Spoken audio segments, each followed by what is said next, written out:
with so many shadows coming up for our witnessing, it can get really confusing and disorienting as the structures of the old reality crumble right before our eyes as we seek to find new ground to stand on. How do we do that? And so today, William Meyer is here to guide us in this conversation for discernment and how we anchor ourselves in that higher frequency, the truth of us, the one that we always are eternally, the love that we are. Join us to find out more. Soul Nectar Show, the Soul Nectar Show. You're invited, delighted to discover who you are. Anything is possible if you believe. So join us on this beautiful journey. Soul Nectar Show, Soul Nectar Show. Well, hello and welcome to another episode of Soul Nectar Show, that show where we talk about all things essence, where we gather around the campfire and share our stories of connection with that which is greater than us, to the great mystery beyond the veil, to those synchronistic moments that lead us inexorably towards a deeper understanding of ourselves and what we are doing at this time on the planet, Mother Earth, during the Great Awakening.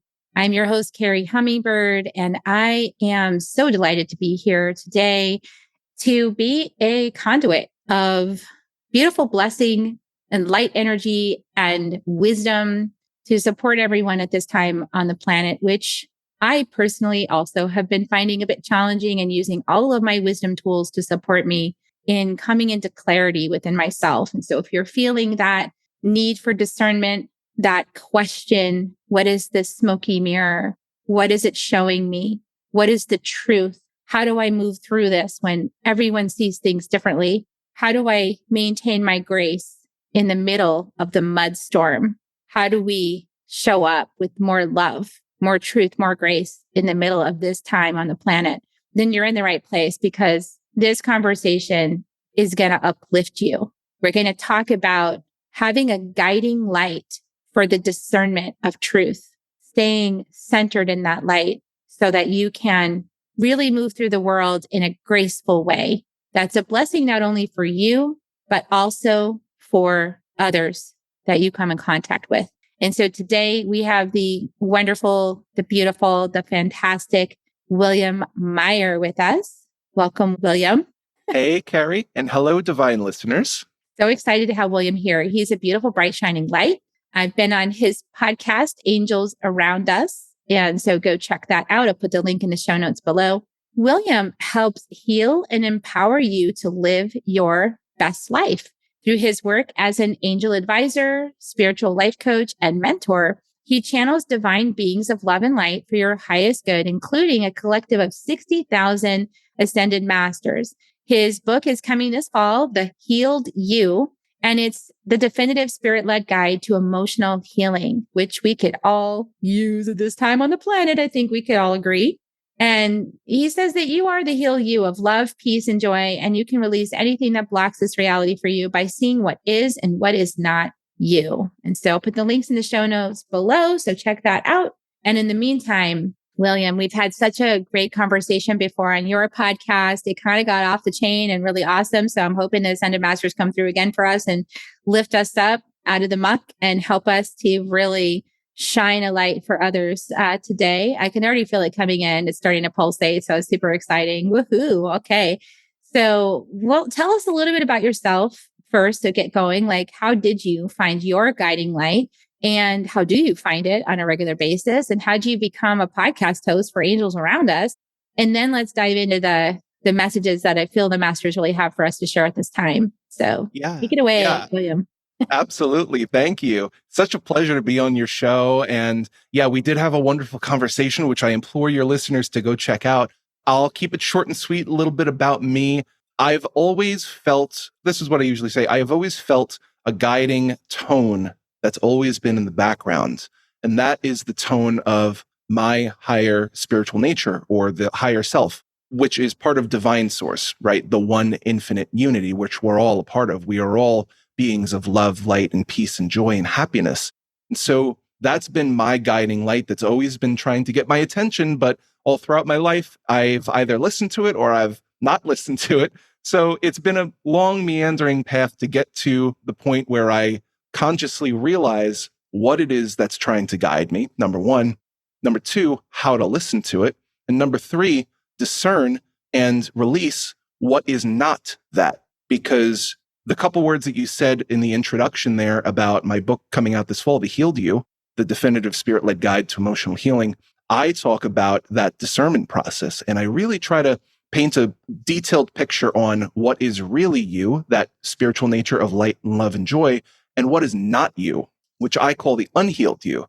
That's the stuff that's chaotic and painful and traumatizing. And there are a lot of strong words, but that's essentially anything that is not your true self of love and light and joy, right? These are things like relationship traumas that you're holding on to, behavioral patterns, feelings of dread or fear, worries, judgments, not only in our self-judgment, but in the world around us too.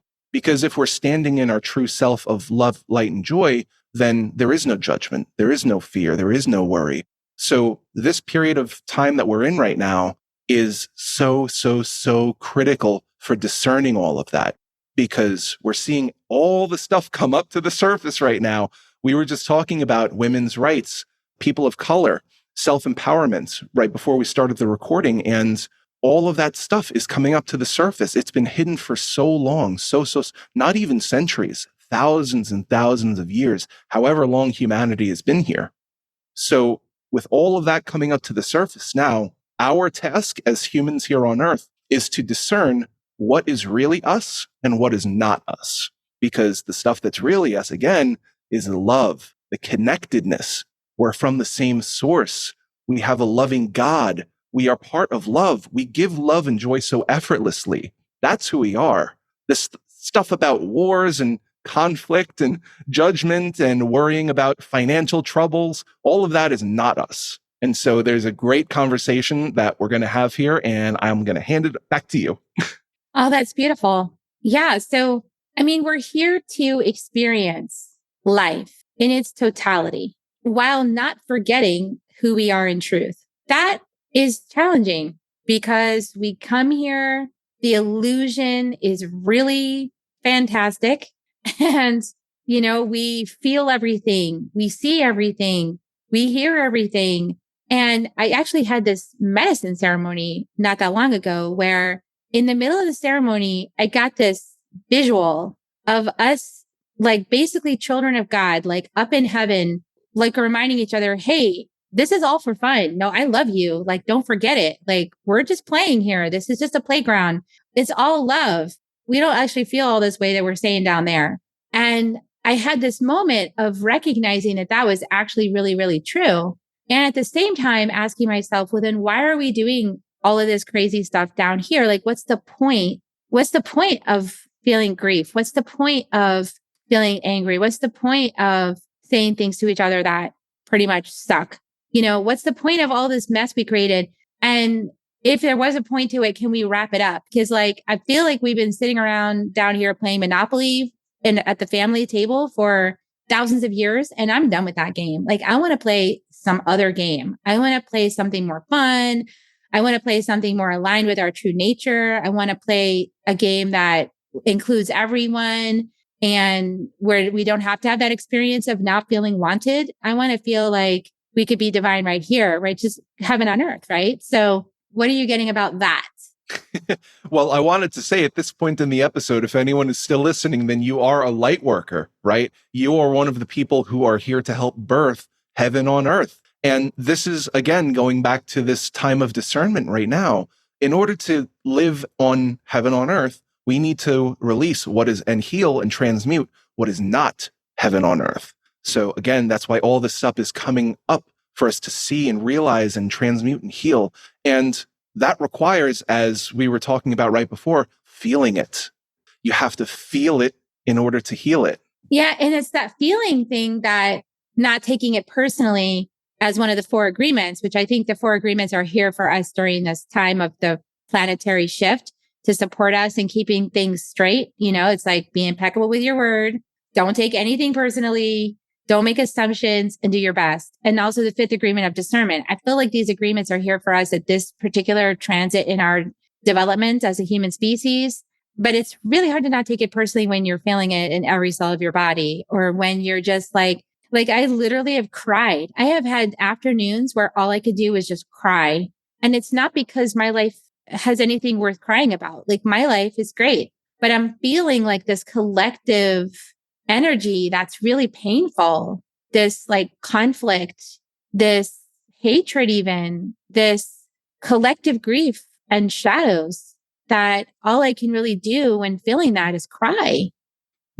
Attachment is one of the things that is really going to make this process a lot more difficult, because like yourself and like a lot of the listeners that are still here with us, they are very sensitive people. Not only are they feeling their own energies, like how they've been doing most of their life, but now is the time where that's changing. So you're starting to feel the energies of the people around you, not only your immediate family and friends, but I'm talking strangers, neighbors, people in your town, the collective energies around you. And that extends out to the collective of humanity. Every single soul that is incarnated in a human body right now, that's the collective. And so these light workers that are here, people like you, me, and my mom and other people, they are being activated to feel these energies, because in order for this stuff, and I'm not talking about the stuff that people generally know about, like what we spoke about earlier, women empowerment, people of color, etc. Those are big ticket items. Everyone kind of has some thoughts on that, but stuff that we wouldn't even think of, like stuff that happened thousands of years ago, it all kind of builds and builds up to this bird's nest of just trauma and like feeling bad feelings and like really heavy stuff. And so we're feeling that for a reason. Everything happens for a reason. And sometimes we don't understand completely why or where this is going in the moment. So detachment is a huge, huge thing. It's one of the main tools that will help people continue to go throughout this process and try to retain as much sanity as possible, right? Because going through these things, I mean, oh my gosh, the stuff that just you feel on an hour by hour, minute by minute, sometimes it changes and it shifts in so many different ways. And so if we're constantly attached to what we're feeling, even if it's not ours, because a lot of this isn't ours, it didn't come from our lifetime. It didn't come from our past lifetimes in this human body. This is the collective of humanity that we're feeling.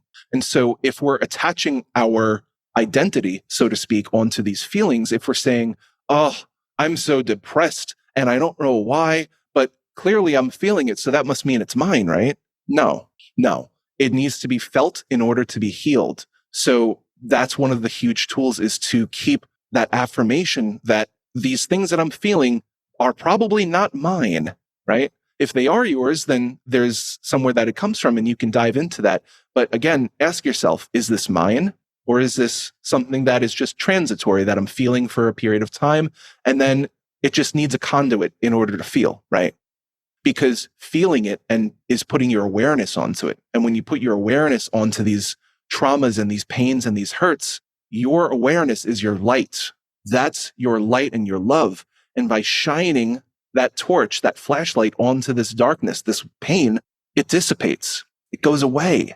Yeah, I feel that. I actually did ask, and it was not mine. It was collective. And I kept asking, is this the right thing for me to do, to spend my energy this way right now? Yes. And then for a while, it was like, just cry. And then it was like, just sit there and just call in. In this case, it was Cosmic Mother, like calling in Cosmic Mother to the planet through me on behalf of all, just to call in Cosmic Mother. And then after a while of that, it was like, do a chakra clearing on Mother Earth. I was like, okay, I don't understand, but okay. Chakra clearing on Mother Earth with tobacco and a rattle? Yeah. Okay. All right. I'll do chakra clearing on Mother Earth with my tobacco and rattle. Are you serious? Yeah. Okay. I'm going to do that now. I feel a little weird. So I called in all my guys in support and all my medicine lineages and all the Native American ancestors of this land, and just called on any kind of soul that knew how to do that or was able to have gifts to contribute. And I just did it, But today, I have to just follow this guidance, right? Like when you say stuff like that out loud, I even feel a little insane with that, but I just have to trust that that's what I was called to do. And so I did it. And then I just wanted to sleep. Mhm. Yeah. And so there's a lot there that you just said. Number one, which we'll dive into. Number one, I love that you recognize that that is something that you needed to do, that you were guided to do that. And you were able to discern the voice of the higher spirits, right? The spirits of light and love that directed you to do that. And a lot of the people that are also listening are spiritual practitioners. They have similar guidance that they are directed to hear and to do. Because as physical beings on earth, we can do things that spirits on the other side can't do. Well, they can do it, but it just takes a lot of time and a lot of effort. Whereas here, if you just simply do a ceremony like how you usually do with your tobacco and medicine woman clearing, I don't know the technical terms, I'm sorry, but that is just so amazing for you to do that. And that's already baked into your intention because you've done that for so many times. And that's what Earth needs right now, is people like yourself to pick up the proverbial torch and say, I'm going to help heal the collective energies right now. And that's so important. And it doesn't have to be an all or nothing thing, right? You could do this in the middle of your day, whenever you feel led to do. Maybe if you're just feeling like in a cosmic sort of space and you just feel led to sit down for a moment and listen to what Spirit's saying, maybe that's the moment where you will be guided to do some clearing, do some cleansing, because that is what's needed right now. And so going back to that discernment, I feel when you were speaking, it for someone out there, it might be really difficult to hear. They might have a lot of voices coming in their head. And you and I were speaking earlier about the dark versus the light and what voice is coming from where. Is it dark? Is it light? But for you here, that was a very clear intention. Help cleanse Earth with your techniques that you are already familiar with. So that made a lot of sense. If you were getting that guidance, it was not only a loving, caring voice, but it was also an expansive voice. Do this to help heal. And there was no undertones of fear or worry, or you have to do this, otherwise X, Y, and Z will happen and it'll be so much worse. No, there was just like my egoic, like, me, like kind of like that. Are you sure? It was that kind of egotistical, because that is egotistical. It's like, yes, you're being asked, so just do it. It's not like you're not harming anybody. It's a pure intention of support. Yeah. And going back to that intention too, in my work, I've worked with a lot of different people to help heal and overcome emotional wounds and traumas and pains. And again, discernment. I think that's the theme for today's episode. So discernment is the key for today's episode because intention is so important. If your intention is set on that guiding light, discerning what is the guiding light and what is not, what is that place of truth and love and joy and what is not that, if you just set your intention on that is your guiding light, if you just want to be led by light and love, then you will be. And anything that comes up that challenges that intention, hold it up to that light and ask it. Ask the light, ask Spirit, ask your guides, ask the angels, ask the ascended masters that you look up to. Is this something that is of the truth, of light and love? Or is this part of the darkness that's being let go? Ask Spirit when you have a voice that comes up or some guidance, right? Because if you ask Spirit, and everyone here can talk with their angels, there's no barriers of communication for you to speak with the angels. They are countless, infinity number of angels that are here at your disposal, so readily available. Ask them, is this voice and guidance that I'm hearing, is it of the light? Is it of God? And if so, give me a sign, make me feel that love, that expansion, that beauty alongside the guiding voice. And that voice, if there's a lot of chaos and ego that's going on in your inner world right now, it might just be a fraction of a fraction down at the very bottom of what the chaotic voices that you're hearing, but it's going to be there. And it's going to feel a little confusing if you have all of those chaotic, egotistical, fear-based voices trying to point you in the other direction. But there's going to be that, well, I feel all this worry and I feel like, why is it me? But then underneath all that, it's going to be it's okay. We're giving you this choice. This will help to empower and cleanse and heal. Yeah. And it feels like this is really important guidance because a lot of people in the United States, anyway, I can't speak for the world, but have been conditioned in such a way to expect things to present themselves in certain ways. And that's the only way, right? And so when opening up to what you're talking about and what I've been experiencing is that there's infinite number of ways for the divine, like the authentic, pure light, divine that we are, to show up for us. And it's really orchestrated for everyone's highest good, whatever each person's filter is, like what each person's truth is, if you will, and how they can receive that information. So just to break it down, like for some people, Jesus is like the only thing, like that's it. If it's not Jesus, then it's not real, right? And then there's also people within that conversation that have arguments about which is the real Jesus. So there's that whole conversation too. And that's not for some people that doesn't work because of the abuse associated with religious institutions that they grew up with around that. And so Mary Magdalene might be a better energy for that person to relate to because she feels more connected with that ascended master teacher than with Jesus, as Jesus has been misaligned in her domestication. Yeah.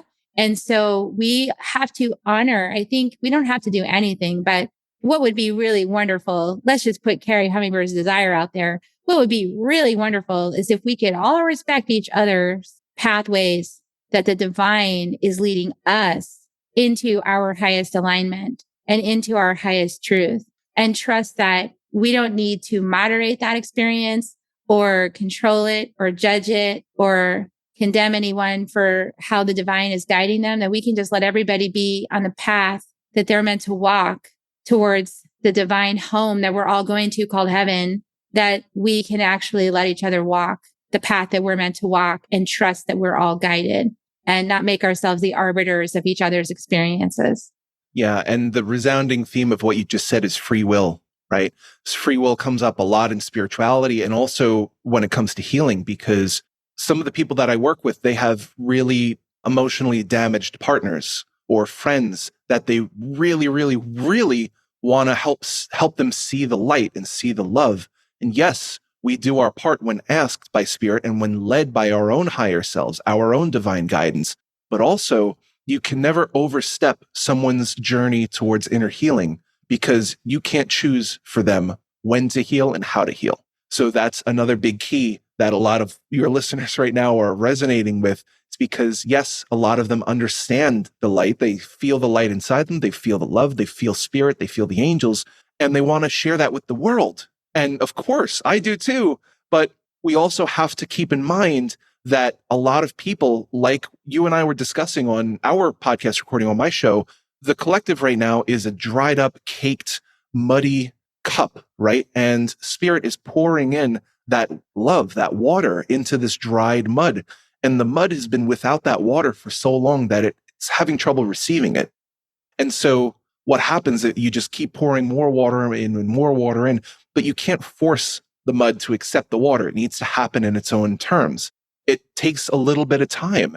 Maybe that cup needs to burst wide open before it can really accept the water, the love. So everyone is on their own path, and it's up to the individual who is on the path to decide when they accept the love and in what capacity. Sometimes it's only a little bit. You give a little bit, you give a little bit more. And it's just up to the light worker, you, me, the listener, you, to recognize that and to respect that path, respect the free will, because we know that we are beings of light and love, that nothing can ever change that. Even while we're in this deep, deep, deep illusion, nothing can change our true nature. So that's the best news that we can get, because we know that that's where we're headed and nothing is changing that final destination.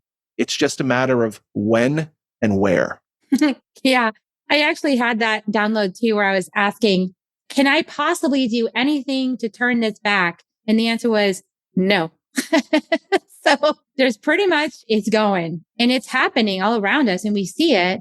And so you were talking about holding that guiding light for discernment, because in the middle of this transition where it's kind of like structures dissolving, belief systems that you may have relied on for a sense of wellness or well-being or security are now revealed to be maybe not as high vibrational as you had thought that they were.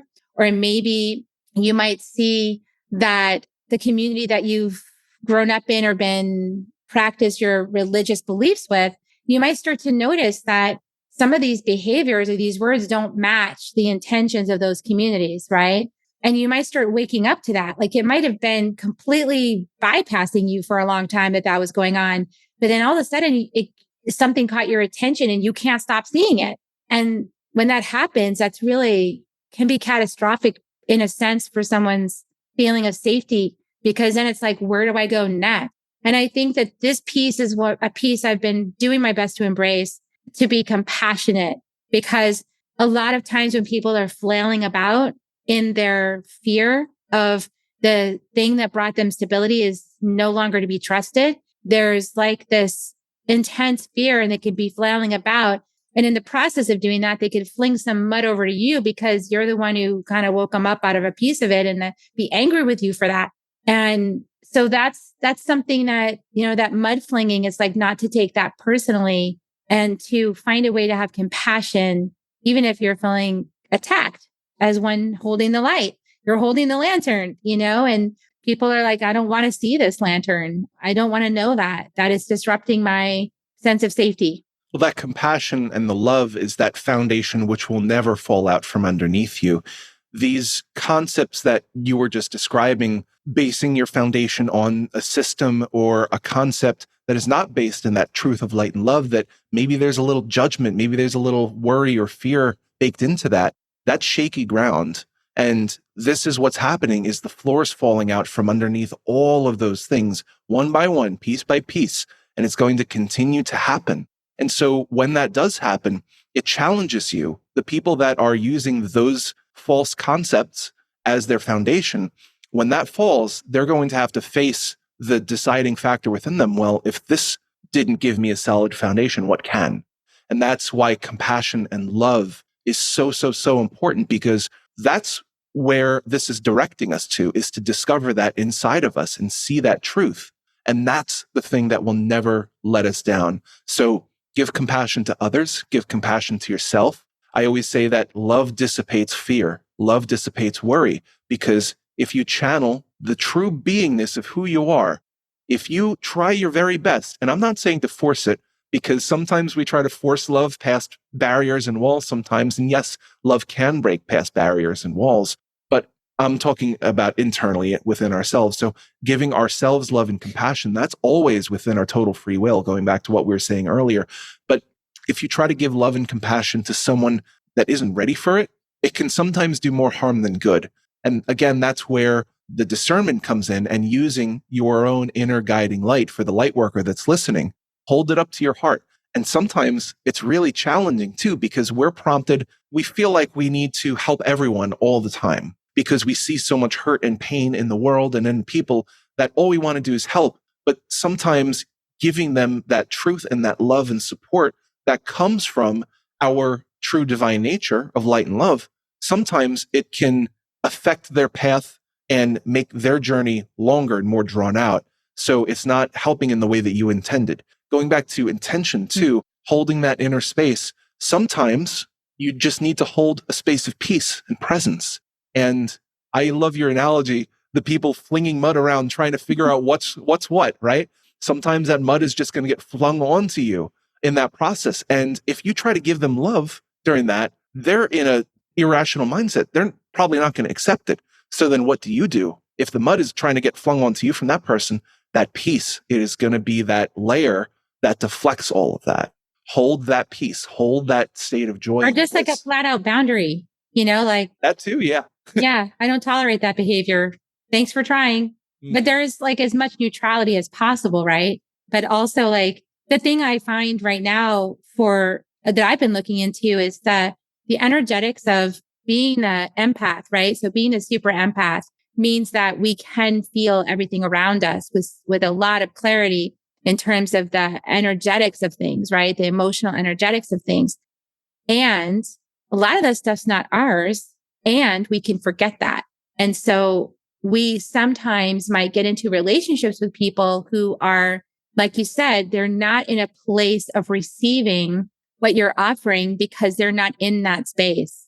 They're in a different space. It's kind of like, if for a lot of people, there's been so much inherited trauma and so much noise. Let's say that the stereo is turned up to like 15 and it only has a dial of 12. So if you're speaking at 2, that is not even perceived. Like it's not even on the spectrum of being heard. It's like trying to whisper to somebody in a rock concert. So there's also just energetic mindfulness, right? To, yes, hold love in yourself for the person, but also you don't have to be a bullseye for mud. And going back to discernment too, all of this kind of revolves around our internal processes and mechanisms for discerning what is truth and what is not truth. Because you and I are speaking about different ways of coping in challenging situations with people around us that are going through their own conflict about their own healing journey, right? And so how do we as light workers decide how to act and in what way and in what capacity? Do we hold space with just peace and joy and just give them a loving, compassionate hug and energy? Or do we give them the all capitals love and shout it at them to try and break them out of the spell? So there is no rule for every situation aside from this one rule, which is develop your own intuition. Remember your intuition of your divine self. Hold that connection as strongly as you can. The most important thing for meditation right now, for your own interpersonal, inner growth and development, is to develop this connection with your divine self. Of course, if you need to do healing to get to that place, do it. Whatever comes up while you're trying to make that connection stronger and wider and open up that funnel and that channel for your divine self to guide you, heal it. Address the stuff within you. This is you we're talking to, not the other person that's causing you pain and trauma, because that's in their own world. If people around you are causing hurts to you, then there's something inside you that's being bothered by that. Because if you're staying in your light and your love and your divine self, if you're embodying that, then nothing could ever really bother you, because you understand, you have that higher perspective that, yeah, that's just the illusion. I know what the truth is, right? Like the laughing Buddha. I get it. Like, I understand why all of this is happening. And, oh, they're just playing a thing right now. But the illusion is so hard sometimes. And so that's where that leap of faith needs to be taken. Yes, I know I'm in a human body. Yes, I know the earth is so painful. Yes, I know all of these people are saying some really awful things and they're doing really bad stuff, but it's just an illusion. And I know that my higher self is not that. I know my true nature is love and acceptance and understanding. Yeah. And so that guiding light is really important. And like you said, like being able to access it in those moments where the human experience is big, immersive, intense, challenging. And also to notice what the Toltecs call mitote, right? So the mitote is that rock concert I was talking about. It's like, because as we work this path, at least what I've noticed for myself, is I can really hear and perceive a lot of content, right? So even if I just tune into social media for like a couple hours, I'm like saturated. So now, because I'm saturated, I might be feeling really depleted. I might be feeling overwhelmed by the amount of that content. And so now I got to sequester myself. I've got to slow down. I've got to support myself with frequencies, with incense, with, agua farita, whatever, tobacco, kind of like be quiet, feel everything, and then release that control, right? Just release the reactivity and just let myself feel it all. And then things get resolved back to peace. So I've been doing this, but I've been asking, like, is this really the best use of my time right now? And the answer was yes. And so I feel like maybe this has just been my way of tapping into the frequencies in the collective that need healing, and then kind of absorbing them, feeling them, and then processing them through my own filters and body as a way of providing resolution to those things by bringing spirit in, right? By then opening the conduit to my higher self, to my spirit guides, to the planet, to cosmic mother, to whatever energetics would support those energies to be transmuted, alchemized back into peace and love. which for me then, in my personal experience, supports me in being less reactive to those kinds of things, right? But I feel like also in the collective, it supports, maybe that's just part of my function. It's what my astrological chart says, but, it's like part of what I'm here to do. But my brain can really argue with me about that, because then I can be like, well, I needed to do marketing, or I'm promoting my next program, but that's important. And I want those people, to come in, and I want to focus on that. And for that to be successful, I need to be high vibration. This is not high vibrational. This is low vibrational. And then I could get frustrated about it. Right. So there has been this little inner tussle about where I spend my time and focus my energies. And one of the things that I have been receiving lately in just being in my own life and receiving from spirit is that we can hold that space and that presence and beingness of our higher divine selves while doing those tasks. But what you were describing is I relate to so much, because I find myself, I just finished a little reno project on my bedroom, and I got so in the headspace of, I have to do this. I have to get it done. And I'm going to shut everything out until it's done. And so my lesson there was that you don't need to shut out the love and the joy while you're doing these mundane things, the things on your to-do list, going to get groceries, going to finish your marketing stuff. I got to do marketing too. That's on my to-do list, but you can hold that love and that joy while you're doing that. And that for me is the huge lesson right now for these light workers that are at a certain point where we've already done a lot of inner healing, that maybe we've discovered the inner light within us and we know what that guiding light is like. So now it's time to really embody that and to feel it and to expand it out throughout our day to day, because absolutely a lot of those people that have discover it in meditation. They quiet the mind, they quiet the brain, they let it all fall to the wayside, and then that light can shine through. That's beautiful. That's amazing. If you can experience that in just a moment of meditation, just one moment, and that's the only time in your life that you experience that, that is a blessing. So now, if people are experiencing that in their daily meditations, that's an even more beautiful blessing. And then if you experience that while you're driving, how beautiful is that? And then while you're sitting there typing at the computer, typing on an email, that's incredible. That is kind of what is coming for us as light workers, to help expand that out, because that's what being on earth, being heaven on earth is like. That you can do this stuff in the physical world. You can work on your computer and do this stuff while being in the presence and beingness of your higher self. Yeah, which is what we're working towards. And in order to get there, we got to hollow the bone. And that, if that bone's got a lot of marrow in it from thousands of years of ancestry that's being provoked by all the stuff that's on social media and in the collective, then we have to also be, and like you said, feel that stuff to clear the pipes, feel it, to heal it, be with it, and not necessarily sequester from it. Like you said, blocking everything out. If we block everything out, then we're not really being the sort of offering ourselves as that filtration system, because all of us have DNA all the way back to the beginning of the human species in our bodies. Think about that. Like, we all have human DNA from the oldest version of being human inside of our bodies. So if we open ourselves to allow this beautiful, divine, compassionate, loving energy to encompass all of those cells of our body that might be stirred up from whatever we're seeing out there in the collective, because we're not hiding from it, we're willingly revealing it to ourselves. Just think like how much is getting healed every moment we choose to do that. Wow, that's powerful. And it is a choosing, right? Every single moment we have the choice of, am I staying in my light in this challenging moment? Like I maybe have chosen otherwise before. Like maybe in this situation, I've chosen to stay in the ego mind or the fear or the worry or judgment. We're being offered the choice to now step into the light in those moments. And that's what's so beautiful about this, is it's all going back to free will. We have that choice.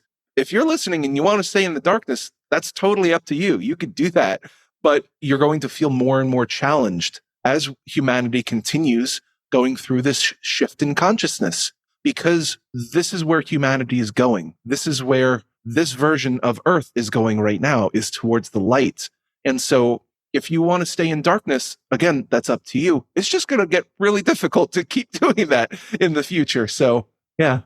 And it's also going to get difficult to keep thinking, from the brain is the other thing that's challenging. And it feels like there's this expansion that is coming in to sort of relieve us of the necessity for translating, figuring out, solving problems. That is pretty much all of that. That is a beautiful sneak peek of something that is coming. I'm already experiencing it, but yes. Yeah. Well, I relate that very much to our beautiful friends from the Syrian constellation. They experienced that very strongly, that shift from operating at a physical brain level to embodying that purity of consciousness and really, again, shifting from like language, sound language to telepathic communication, because the process of translating our higher spiritual intentions and will into a physical form required the medium of speech at some point. This is where we're at in humanity too, because we're our higher selves, we're channeling that will and intention through our physical bodies. So that requires the implement of speech to talk with other people and share these intentions. But as we continue to evolve in consciousness, and this is what I was referring to as a sneak peek, because this will be coming where we're no longer going to be speaking with people. For those that are already operating on that higher plane, you might notice that the words don't seem as important anymore, that you can get, and partners that are in deep, deep love with each other and are so harmonious, they already experience this where you don't have to speak what's on your mind for the other person to understand how you're feeling and what your thoughts are on something. You could just either look at them or think about them and be like, I know it. I know. That happened this morning, actually, because I didn't have time before my first interview to get anything more than my shake. So I went and got my green shake, and I came home, but I didn't have time to go. I wanted to go to Starbucks and get a little bit of coffee because I was feeling tired today. And I was like, I'm just going to go ahead and augment, and get some, but I didn't have time. So I came here. I didn't have time. And then like an hour later, my husband walks up and he hands me this iced coffee. I was like, how did you know to go? Because he just knows. That's not a normal thing. Like he's never done that for me before, but somehow he got the message, right? That I needed that today to carry out my day today. And he brought it to me, who was really nice. And I didn't have to even ask for it. Like he just did it. My dad is starting to see some of these things too. I've always felt that he's a very intuitive person, but he just didn't recognize that within himself. And so now some of the things he says, this is because I've developed this intuition and that knowingness to discern what is truth and what is the higher self of love and light and what is that false, the illusion, the world of Maya, as the Buddhists call it, the darkness. I can see when he's channeling now. He doesn't know it. If he listens to that, he's going to say, no, what are you talking about? But as light workers now, that is something that you're going to start to see in people that have never even delved into the world of spirituality or psychics or developing mediumship or intuition. You're going to start seeing this happen more and more in the world as consciousness continues to evolve, because people have been talking about the veil thinning for the past few years. Now it's really going to start thinning. Oh yeah, because it's accelerating. It is. Yeah, I had this experience as well where my eldest son is not very good with words. So that mechanism, it's hard for him to put things into words. But in a meditation I was in with him, it was clear as day. Like I was like, oh my God, it's totally clear. I can hear everything you're saying, direct and clear to me. Wow. So it was kind of amazing. Right. But I feel like that's where it's heading. But we can still use our voices and saying and everything else. But also the use of the mind to sort of rationalize or explain things that really aren't in truth. That also is, I'm really aware of that now. Like I'm aware of that egoic defense of its ideas in like rationalizing and putting words in place for all that. I noticed that the energy of that is defensive. And so now I just go, oh, that's nice. Now I don't have to read all that. I can just feel the density of it. And I know that it's egoic defense because it's super dense, because truth is very easy and simple and quick and not that hard to understand, actually. But if there's a whole lot of words to it and it feels dense, it's from the ego. Yeah. And I talk about this in my book too, the difficulty and the challenges that one may feel when faced with the truth is simply because of your choosing to continue to hold on to those things of the darkness and the unhealed you and the wounds and the trauma, all that stuff I group together because it's not you. All of that stuff that is not you is, you could call it whatever you want. It's not you, right? And that's what we were talking about before. If you're continuing to hold on to it, it's only going to get harder from here on out because this is where we're going. The level of consciousness of humanity, the level of the ocean, so to speak, is rising. And so if you're still chained to the ocean floor by some old beliefs, then you're going to start to drown a little bit. You're going to start taking on water.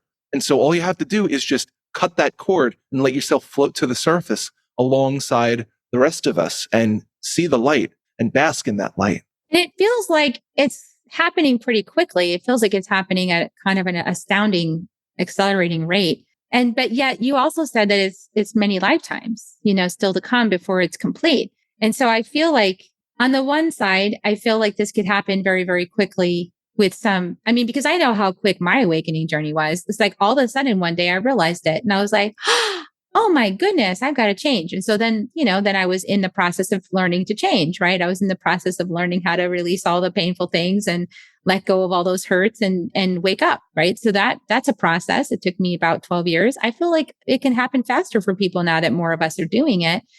So that seems like that could happen really quick. And then I had somebody say to me, I think this is the last election we're ever going to have. And I was like, you think it's in 4 years that we're not going to need to have a government? And I think that might be a little too quick, but you never know what's going to happen. Maybe anything is possible. I don't know what you feel about all that, but I do feel like we need systems and structures in place to support us in cooperatively living with each other. And it might take if we're all in the midst of a massive awakening process, anything that looks like mine, we're going to be puking in buckets, dude. We're not going to really have time and space to figure out governments. So maybe that's what he was referring to. I don't know. What do you think about that? Well, I always say that, and we touched on this before, our true nature is effortless. Living as our true divine selves is effortless because that's who we are. And so again, the challenges that we feel is because of our choosing to hold on to that which is not us. So we were talking just now about elections and politics, and we spoke earlier before the recording too. These are broken systems that were built by darkness and unconsciousness, because if they were truly from our higher self, then it would be easy for these systems to perpetrate love and connectedness and joy and prosperity. Clearly, they haven't done that. No, it's been really hateful. Yeah, these systems, everything is going to need to go through that discernment process. And sometimes it takes the whole world to look at something and say, yes or no, is this truly us? Is this really for me, my highest good? Because clearly, a lot of governments, I think almost every single government on the planet, unless there are some indigenous governments that really truly try to embody that love, right? Like Native American tribes do, whom I love. I know you're very connected with them. A lot of these governments out there are corrupt. They want to take as much money as possible. They want to take as much power as possible. That doesn't jive with for the highest good of all, because governments are supposed to be for the people, for the highest good of every single individual, and not just the ones that they choose to put their attention onto. So I don't think you or I could tell if there really will be an election following this year in 2024. I don't know, but all I know is that the system of elections is going to crumble at one point or another because it is not for the highest good. So when that happens, I don't know. It's not an if, but a when. Yeah. And then it's kind of back to Richard Rudd's idea from the Gene Keys of synarchy, and every person being placed just automatically, kind of like a beehive, in exactly the spot where they're going to flourish the most. Eventually that will happen for all of us too. Like you and I are messengers. We speak. That's what we do. We do some other things too, but we're messengers. And so that's a function that's super easy for us. It just happens naturally, and opportunities just show up for that to happen. And I feel like in my heart, the same as that's true, there's somebody that knows how to make sure that there's systems in place for us to drive on roads. There's people that are perfect for that. Where they'll figure out the most brilliant solutions for us to do what we need to do to get from point A to point B. That's brilliant. That would never be me. that's not my thing. There's no way. Like Oprah said, everyone wanted Oprah to be president. And she's like, no way. That's not my thing. I don't want to do that. I'm a thought leader. I like to read books, so I think we'll all find our perfect placement. And then it won't be a matter of like, and because we'll all be really much more psychic by then, there won't be so much debate over things. It's like a lot easier to figure out someone's true intentions when you can really feel into their hearts. So I think I answered my own question. Yeah. Well, it feels like a really interesting thing, what I'm about to say, a very funny thing, but savor these debates in politics while they're happening now, because this will probably be some of the last ones you'll see, because again, with the crumbling of these systems, we're going to develop the ability to just know what the right placement is, what the right systems are, because yes, humanity and the earth does need roads. We need airplanes and cars until we develop the technology where we don't need them anymore. But for right now, we're going to need that, because I still need to get from point A to point B. I still need to talk to Kerri over the internet for a podcast recording. So there needs to be people maintaining these systems. But I work in an IT company right now for my day job. Surprise, surprise. But I work with some people who genuinely love technology and they love working on this stuff. Like that's all that matters to them. Beautiful stuff.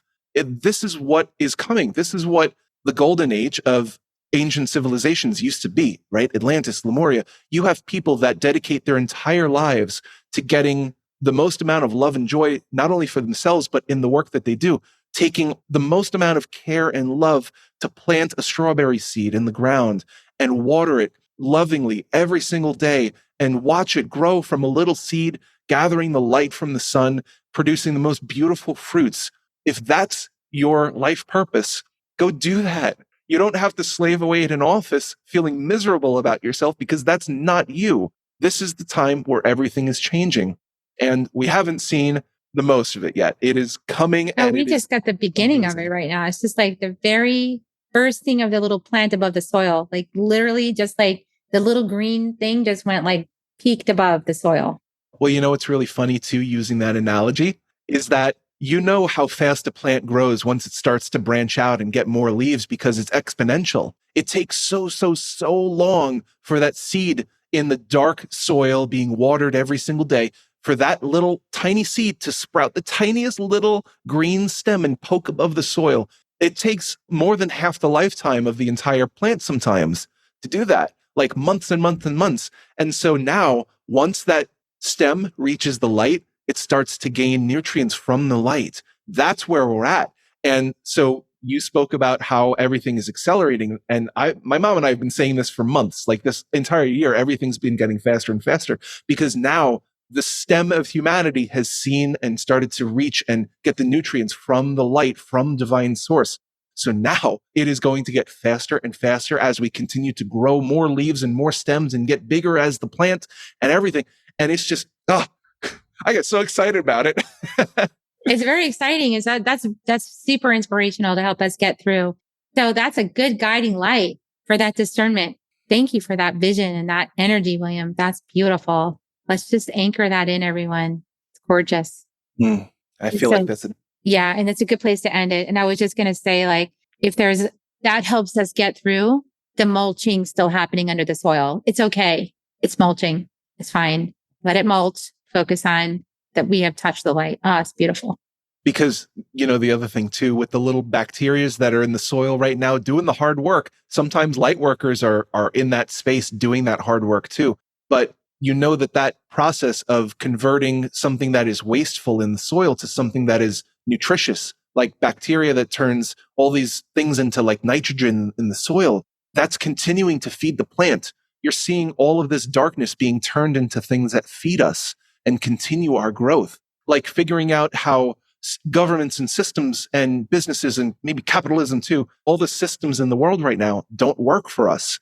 But in that process of transmuting it, it turns it into the nutrients that feed us to help us excel and grow more into that light. And so that's the bright side of everything, even though it looks so dreary and so dim and so awful in the world right now. We are transmuting that into things that help feed our growth into the light. And I think that analogy is just so beautiful. Oh, that's gorgeous. Yeah, let's anchor that in. That's beautiful, William. Thank you so much for channeling that through for us.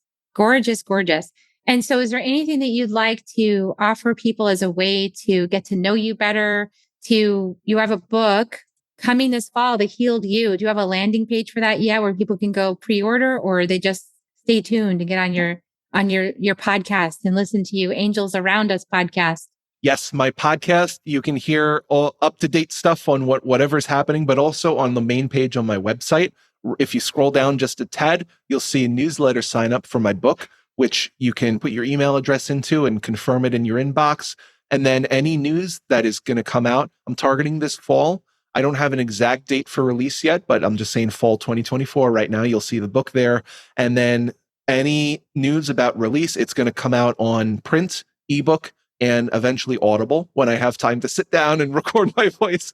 But everything, you could reach me from my website, yourdivinity.org. Everything about me and my services and what I do is there. And I also have a coupon code for your listeners, Divinity Friends and the number 1, Divinity Friends 1. Okay. That'll get you 5% off of any service on my website. And I do a lot of different things. Also sign up for my newsletter, my main newsletter too. It's been a very busy few months getting everything up and running, but I promise I'll have newsletters coming out soon. And my social media pages are Your Divinity William on Instagram, Facebook, TikTok, and then YouTube at Your Divinity. And on my YouTube is really special. I'm a musician too. I've been a musician for over 15 years. And so I put up meditation music and mantras, and my podcast has the video version on YouTube too. I do a lot of stuff, and I also post like cool TikToks and inspirational messages on my social media pages, my Instagram, Facebook. So come find me. I'm an open book. My email and the contact form is up on my website. My podcast is up on Spotify, Apple Podcast, everywhere that you listen. Come and find me. I would love to talk to you. Oh, that's beautiful. What a delightful being of light you are. So love your presence and being in service with you today. And I'm just going to give everybody a kiss. And if you want to join me, you're welcome to. Energetic kisses. Here they come, everybody. We love you so much. Yes. And we'll see you next time on Soul Nectar Show, everyone. Bye for now. If you found even one gold nugget in this episode of Soul Nectar Show, will you do us a favor? Will you subscribe, like, and share this episode? Maybe even write a comment and let us know what you thought about it. We really, really want to engage with you at a much deeper level. Let's be part of community together. Have a great week, everyone. Bye for now. To dive in deeper to nourishing conversation, visit soulnectar.show. Soul Nectar Show. Awaken, awake, show. Take a sip from the drip of nectar, from the source of who you are.